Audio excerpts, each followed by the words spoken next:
Hey, what's going on? It's your boy Dice here, and I want to welcome you to this video on dealing with crazy people. So inevitably on your journey to going after and finding your purpose, you're going to have to deal with crazy people. It's just a fact of life. So who are the people that I'm talking about? I'm talking about sergeants, bosses, roommates, landlords, customers, anyone for whatever reason that you're forced to, against your own will, to interact on like a somewhat regular basis, and you're probably going to have to see them again. So if you're watching this sort of video, you're not infected by the mental illness that you think that you need to get along with everybody. And you need to keep that throughout your entire life. But in the early stages, you're going to have to deal with this sort of situation. Hey, if you don't know me, I'm Dice. I help young, analytically and logically minded men, just like you, find your purpose by bringing clarity, direction and meaning into your life. So if this sounds like something that you're interested in, I want you to hit that like button and subscribe, because now that I've actually got this YouTube studio setup going on, I'm going to be pumping out a lot more YouTube videos for you. In this video, we're going to be talking about how to navigate around these situations that you find yourself in so that you don't lose your freaking mind and you can come out on top without all that BS infecting your head and actually find your purpose and go after your goals with clarity and direction. So what do I mean by crazy people? Well, my loose definition on what crazy people are, like in this particular context, and I do have some notes, I'm just going to read it out to you. People that can't see direct connections between two topics. People that don't understand cause and effect. People that can't differentiate what is important information and what is not important information. People that have like a general low self-awareness, social awareness, and like a low consciousness, and just general dumb people, okay? People that lash out at you purely just to start conflict.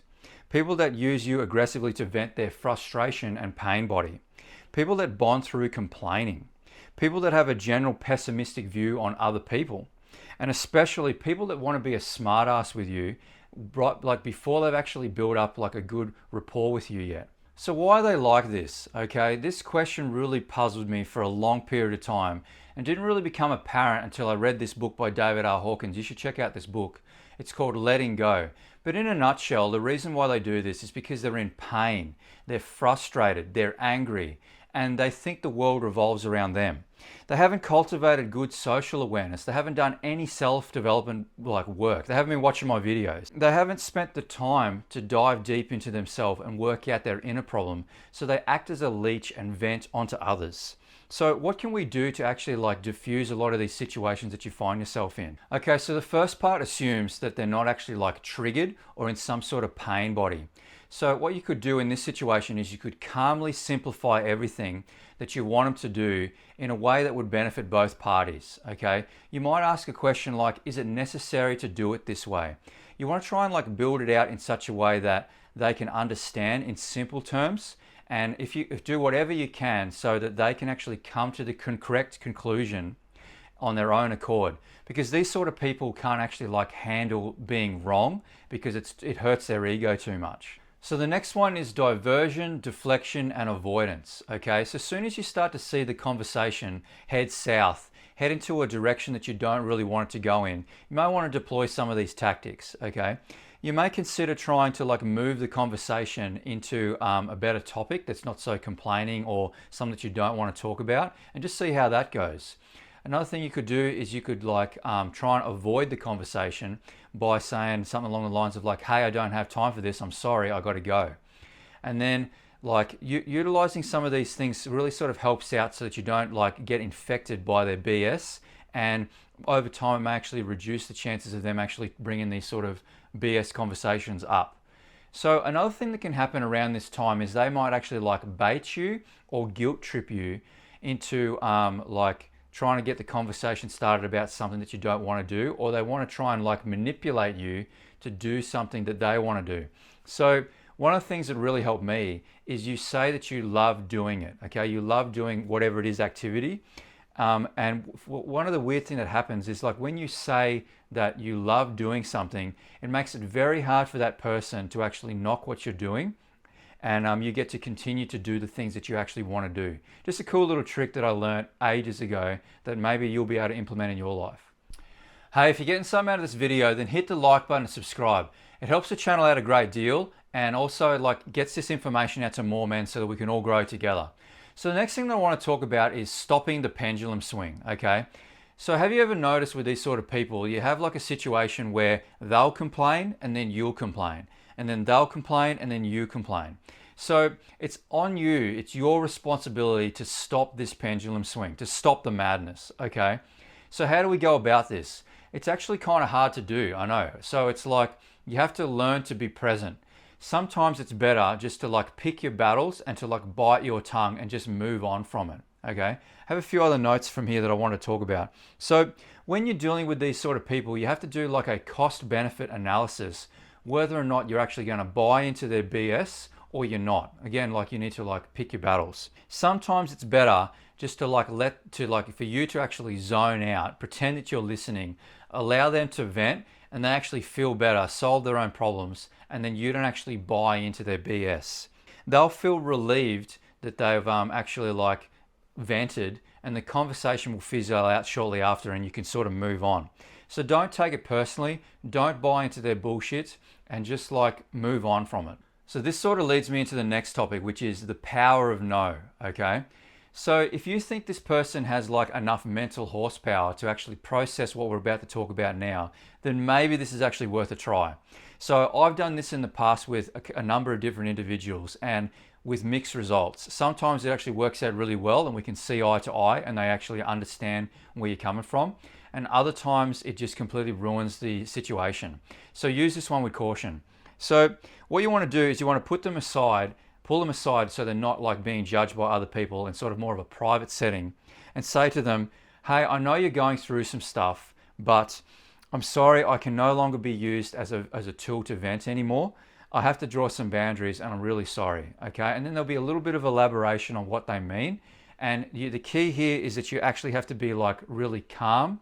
You don't want to attack them and you don't want to be like try and keep it like as third person as possible. It goes a long way.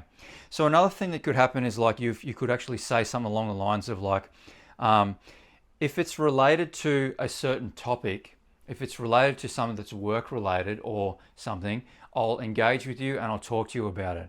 But if it's to do with like your more personal matters, I'm just going to have to avoid that conversation and then apologize and say you're sorry. Sometimes they light up and they're like, yeah, okay, I see where you're coming from. I didn't want to be a vent and I'm sorry, okay? And then from there you can just sort of move on. So you want to be very careful when you're in that situation that you say, I'm only going to engage in things that are important. Because to these sort of people, they have a hard time differentiating what is important and what is not important. So they'll just vent and they'll talk about a whole lot of stuff that to them is really important, but in actual fact, it's got nothing to do with the things that you're actually going to be working on. What you're aiming for is you're trying to avoid them from getting high off you by venting all the time to you. You don't no longer want to buy into their BS, and you want to, in a way, avoid some of the topics of conversation that you have with this person. So the next part is talking about dealing with normies. Okay, so who are normies? Normies are typically most of society. These are the types of people that like bond through complaining, or a lot of old people, they like to like talk about the good old days and how the now is not actually as good as how it was. Eventually it becomes like your turn to complain and like you're trying to navigate how do you get out of these sort of situations. So I do have some notes here to sort of keep us on track. So when you first start out, you realize that you don't actually have like a lot of awareness that you're actually complaining because it's become the norm. It's become the norm for you to talk to friends, family, and old people in this such a way that you resonate with how it was better in the previous years. So as you get further along in your self-development journey, you have to stop the pendulum swing of this emotionally starched complaining mindset and or choose to stay at their level of consciousness.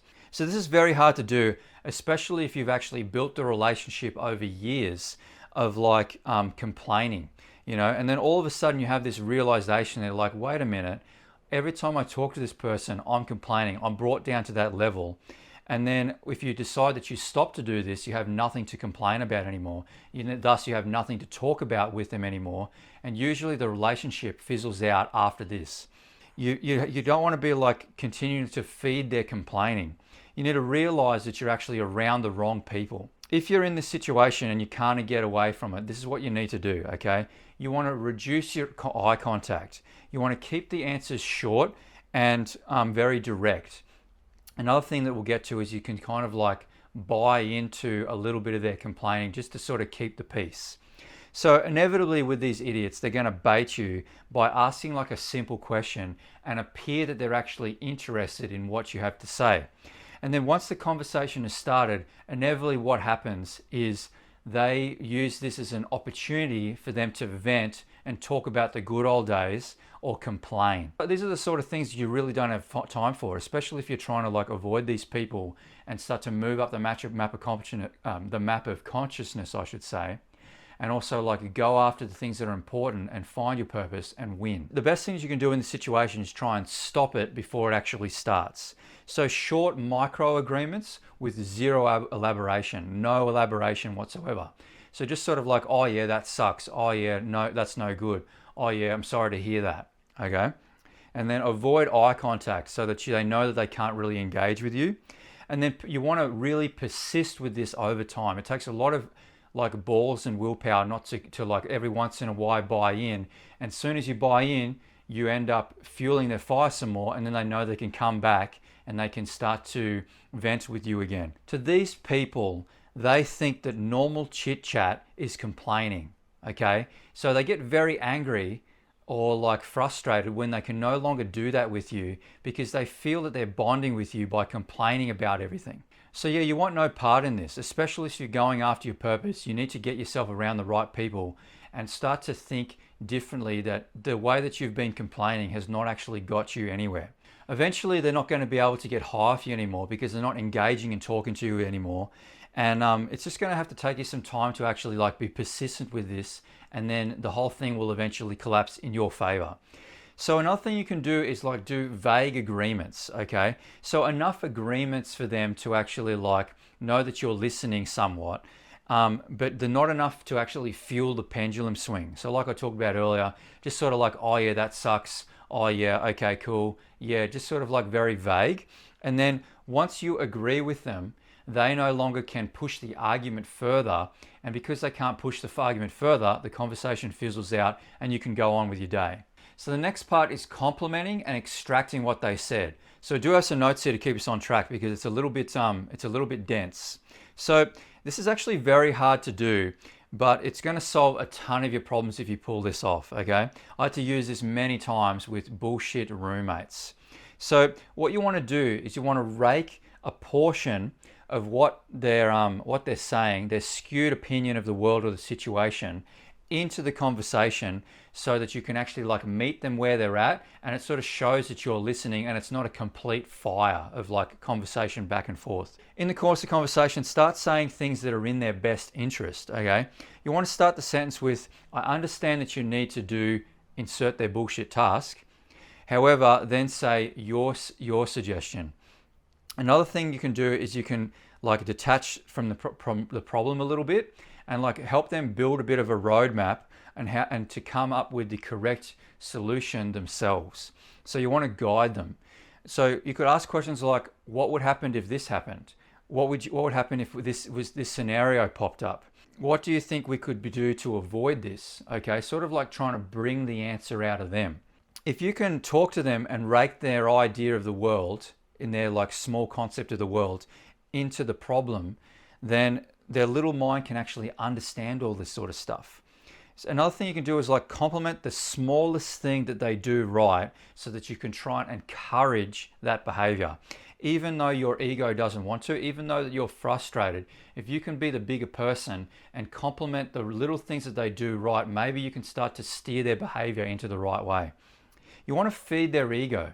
You want to blow their bag up a little bit. Another thing is just like responding with kindness and like a small compliment and a smile instead of like winding them up. It goes a really, really long way.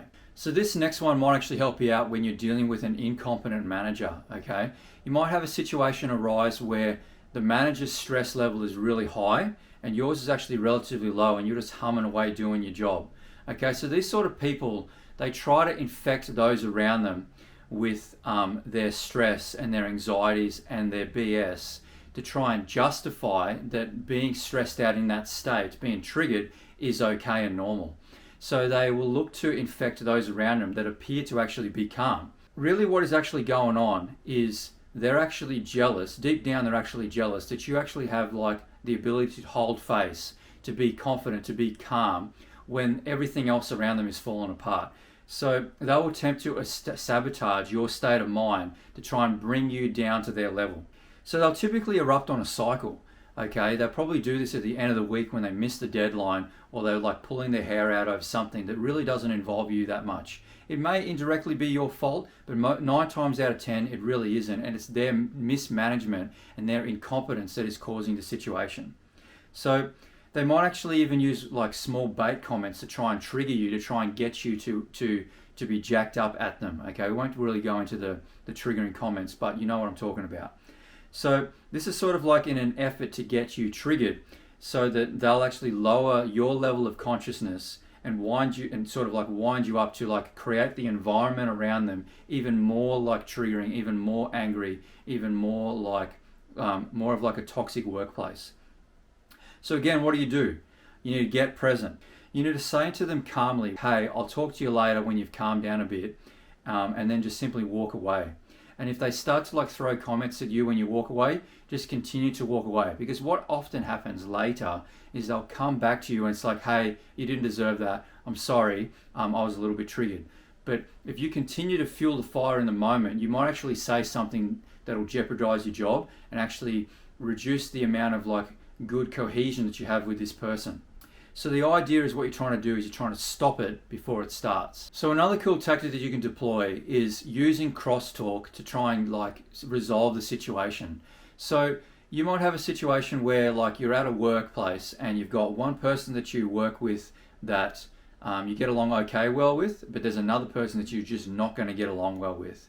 Same sort of situation when you're in like a shared living situation. So what you can do is you can have like a very vague and very like implied conversation with the person that you do get along with, so that they sort of get the idea that you don't get along with the other person. Okay, something along the lines of like, I'd rather talk to you about this. Let's not go there. I think we might actually bump heads. I'd rather not go there with that. And then what will actually happen is there'll be some crosstalk behind the scenes between the person that you do get along with and the person that you don't get along with. And you're doing this in an effort to hopefully get that person that you don't get along with to pull their head in a bit and to sort of realize that there's going to need to be a little bit of a change of behavior in order for you to have any sort of like connection and not have an argument. Hey, if you got something out of this video, then hit the like button and subscribe. It helps the channel out a great deal and we can actually spread this message together to more people. So if you think that you and I might actually see eye to eye on this and you're having a bit of trouble, dealing with crazy people, working out what your purpose is, trying to get some direction, some clarity and some meaning into your life, and you think that I have what it takes to be able to help you, then I want you to send me a message on Instagram. Okay? Send me a message on Instagram. Let's work out if we're actually a good fit. Maybe you and I can get on a one-on-one discovery call and see if we connect on a lot of topics and that my mentoring ability is going to suit you. And if that's the case, then you can get on my mentoring program and we can go from there. So with that being said, I want you to thank you so much for watching and stay tuned for many more videos that I've actually got coming up. And this is Dice out.